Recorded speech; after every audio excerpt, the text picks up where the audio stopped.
Sekeres and Price from Wall Center, and another edition of S versus P, our debate segment. We've missed this the last couple of weeks. You were away one week. We were a little too busy. Guests last week. So I'm looking forward to, well, getting on the board in 2023. Oh, was that your way of just saying you didn't want to lose again? You're avoiding another loss? No, I'm here now, aren't I? I'm in the arena. Okay. I'd lost track. Have we been keeping track of this? Apparently you've won the first 4. Ooh. I mean, if it was a best of 7, congratulations. But it's a year-long competition, as we all know. And there's a long history of, deep closing runs in S versus That's P. true. There is. You got me 1 year, I got you 1 year. So, today's question, should the Canucks walk away from Ethan Bear? Blake will be arguing yes. I will be arguing no. 2 minutes for arguments. Mediator Grady Sass presiding. And, of course, for those of you who are voting on Twitter and on YouTube, we repeat again, I think this really needs to be underlined after the first 4 weeks. You are not voting for who you like better, what argument, or what your position is. You are arguing, or you were voting for who made the better argument. Plain and simple. Check your biases, your preconceived notions at the door. Pretend like you're a jury member. I've been going first and it hasn't helped. So I'm going to ask you to go first. Okay. And well, hold on. I think as the 4-time winner, it is Blake's decision on who gets to go We've first. always played losers out. So I don't know how we're changing the rules in midstream here, Mediator Sass. I don't think that was firmly established before week 1. And you haven't been given the benefit of doubt to make that decision, Mr. Sekeres. Honestly, Grady, I don't care. I'm confident, supremely confident in my argument. Let's have Matt go first then. No, I don't want to go first. No? I said. Okay. I want Blake going first. Yeah. Okay. It's All right. parody. It's like Gary Bettman's NHL. It's an attempt to even the tables a little bit. All right, Mr. I'll go Price. first. Ready? Yeah. In 3, 2, 1, you have 2 minutes starting now. Let me be clear. Any decision to walk away from Ethan Bear would be an unfortunate decision, an unfortunate human decision. By all accounts, a great guy, a great human. Unfortunately, in the NHL salary cap world, there's zero room for nice guy contract offers. In a non-cap world, you absolutely send an offer his way. Heck, if the Canucks are one of those teams with scads of cap room, they could probably do it then. But that is not the case here. The Canucks are over the cap already, with players still to sign. Something has to give.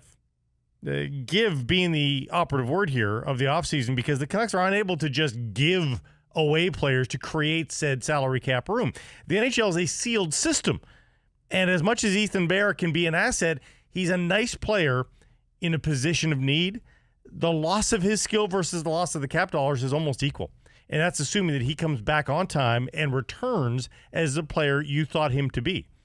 Imagine if the Canucks have to commit almost $3 million or over $3 million for a guy that is just not the same as he was, which again is a good but still imperfect player.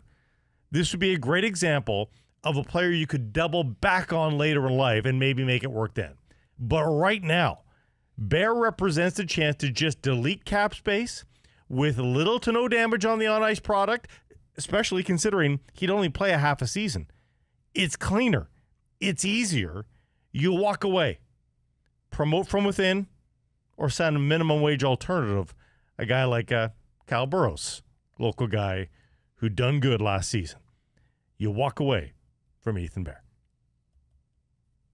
With 20 seconds to spare. Not bad, not bad. That's all that need to be said. I mean, salary cap is salary cap. Succinct, to the point. Point of order, Mediator Sass. Even if he misses the entirety of the 6 months, he's back in December. That's not a half season. Took a little liberty there.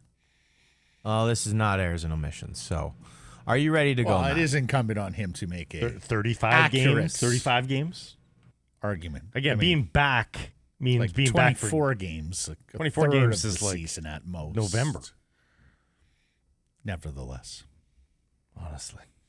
Are you trying to sway the court? Well, of no, I'm opinion just here, trying to. Matthew? I'm just trying to hold him to a standard of accuracy. Okay. In lieu of the mediator, who's supposed to have oversight doing that. No, they Never thought I'd misjudge Wadden, but here we are. When they say back, they mean back on the ice practicing, not game. You need to get the guy game ready. Please. Are you ready, Matthew? Yeah, indeed. Okay. Indeed, I am. I'm a little fired up, too. Okay. Oh, really? Your 2 minutes starts right Feeling the pressure. now. Ethan Bear is a right-handed defenseman. They are the scarcest commodity in the National Hockey League. We know how much time, effort, money, and draft picks it took the Vancouver Canucks to acquire right-handed defensemen. He's their second best righty after Philip Hronek. We know depth is going to be needed over 82 games with the defense score. God knows we know that. Year in, year out, the Vancouver Canucks have injuries on defense and have to reach way down the depth chart. Now, he played well last year. He's mobile. He moves the puck. He's got a skill set that, frankly, a lot of Vancouver Canucks defensemen don't have, especially guys on the right side. Kyle Burroughs is not an equivalent here. Noah Juleson is not an equivalent here. Vancouver Canucks already have a draft pick invested into Ethan Bear. They've named him in their letter to season ticket holders.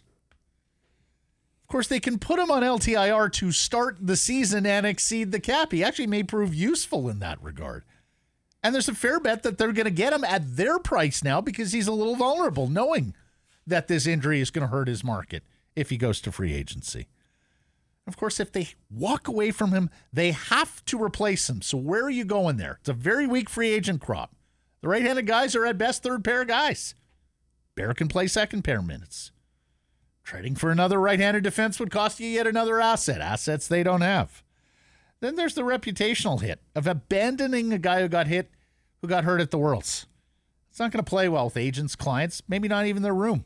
Look, Bear's an imperfect player. We all know that. And that he'll miss a month or two of the season, not great. But let's not throw the baby out with the bathwater here. He's a decent player who can help this team in its playoff push. Well done. 8 Thank minutes to spare for you. 8 minutes. Sorry, 8 seconds. 8 seconds. Okay. Yes. So here you have it, everybody. Again, you're voting for who made the better argument here. Thanks for your You can vote. vote on Twitter. You can vote on YouTube. And for those of you who are watching on YouTube, hit that subscribe button, like it, comment. We love to hear from you.